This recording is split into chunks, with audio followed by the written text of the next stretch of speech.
birinchi so'z Shavkat G'aliyev so'zlari.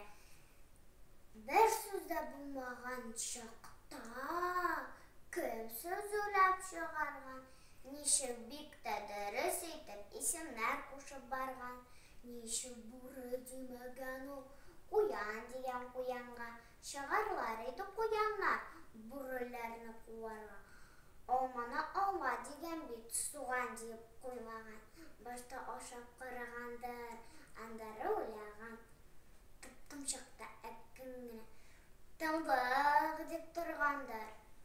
Sho'rloq tavshan bosib shavli deb chiqargandir. Mo'g'ayim zo'r yo'lga ko'rgach eskitib edi degan.